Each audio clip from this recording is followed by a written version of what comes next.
Detroit, 9:10 a.m. Superstation. Rick, line one. Welcome to Keep It Real with Reverend Al Sharpton. You got Jennifer Jones Austin. Hey, good afternoon, Andre, and good afternoon to your guest, Miss Austin. The book sounds like it would be a great deal of comfort for individuals going through those types of crises, and I've known a few people, too, who have gotten those sudden spontaneous diagnoses. Not in taking or making life, but moving to a part of helping the poor related to police. I got to side with the caller from Kentucky.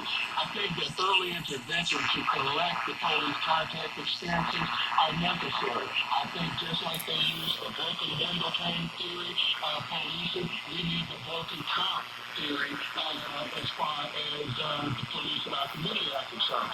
And I think, that's for community protection. And oftentimes when we think about issues like gentrification and what we can do to help the poor, we don't consider the fact that part of helping the poor is getting the police and oppressors and predators off their back, because it continues on with whatever investment that's made in these communities. That's been the history of it. And I just wanted to raise that because I really think that given Eric Holder's report and where we are today, we should see a lot more money invested in just that, in independent organizations and entities getting, not hiding, but getting those claims from the public so that they can be posted. I think that is necessary. Other than that, we stand no chance of rectifying these problems, because one thing about being poor is you really don't have much voice. You don't really have much, friends, people, advocate for you. Oftentimes require that you kiss up and brown nose, and it gets particularly tricky. So I just wanted to raise that, man, and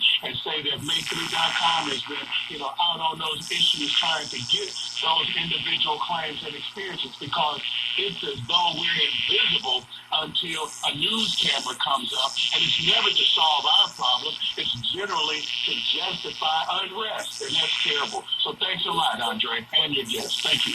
We appreciate the call. Jennifer, your thoughts? Yeah, I so much appreciate what these callers are saying and how they're speaking to the work that we need to do. Frankly, not just when there is a crisis moment like we've seen with Sterling, what we've seen with Castile, what we're now seeing with another tragic death, Stephen Clark. We need to be more involved sooner rather than later. One of a book that I've recently read that I think is worth reading by many is a book titled A Crime Not to Be Poor, written by Peter Edelman, who is he's a professor at Georgetown Law. He is an expert on social policy. He also happens to be the husband of Children's Defense Fund's founder and executive leader, Marian Wright Edelman. A Crime Not to Be Poor. And essentially what Peter Edelman does in this book is he chronicles the experiences of many people who are poor and of color, and that become involved with the justice system and have been, further penalized by the system. He talks about the exorbitant fines and fees that are placed on people who are poor just because they have a traffic violation, or they have an outstanding child support claim, or maybe they had a DWI and they weren't able to pay it. And he talks about how there are 10 million people in this world who are poor in this nation, who owe $50 billion in fees and fines exacted upon them by our government. The point I'm making is that we don't hear about these people. We hear about the situations of persons once their lives are tragically taken from us because of excessive police force. But there are practices that are happening that rise to the level of justice involvement, and unjust justice involvement way before we even get to a situation such as the killing of an individual that is unnecessary, unwarranted. And so as these callers have talked about, I think that we should be doing more. I applaud the people of Sacramento who went to the city council, but we all need to be stepping up. Unfortunately, what we're beginning to see, as we saw with the killing of Clark, is that no, it's not just happening on the streets. This young man was in his own grandparents' backyard. And maybe that will be a wake-up call to some of us that this is coming home. It's coming to our backyards. It's not just kids who are maybe hanging out in the middle of the night on a street maybe where, there may be a greater likelihood that they may see police involvement. Maybe this will signal to us that we need to get involved and we need to be more proactive, just as these callers are saying. Absolutely. 877-532-5797. Let's go back to the phones and let's go to line 2 and welcome Anthony joining us from Kentucky. He's listening on XM 126 Urban View. Anthony, welcome to Keeping It Real with Reverend Al Sharpton. You've got Jennifer Jones Austin. Thank you, and good afternoon, Jennifer and Dr. Eggleston.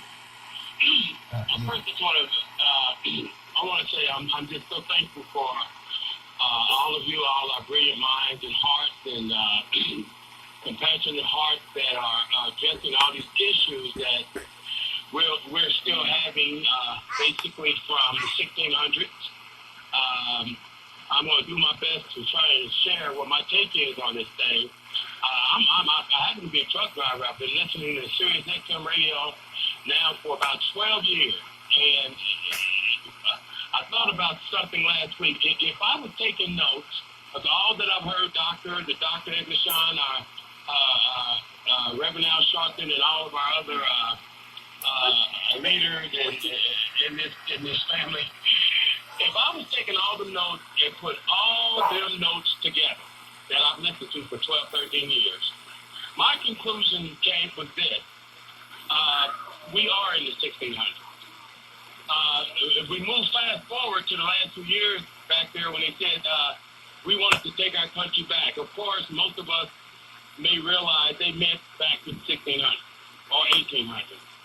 Okay, also, if we move forward from that statement, all of these different statements I heard, I believe it was Bannon say about a few months ago that they've taken over the government and they're not giving the government back. Well, we're full of all Republicans. All of them have to have some part in allowing even this president to keep on doing the different things he's doing. When he began to speak, one of the number one things that he said himself was, taking the country back, drain the swamp. I'm trying to mention all these things because if we really think about these statements again and look at them in a different way, what did he really mean? I keep hearing the drain the swamp means change and not operate the same way that the government operates. I don't see it that way. And this is very sickening that I'm gonna say this. Draining the swamp, what it sounded to me that he was saying is, when you drain a swamp in the 1600s or the 1800s, normally you find a bunch of dead African Americans. Okay? That's the take that I've gotten on it. That's what's happening. And then as far as the police murders, I run a business. I have a lot of young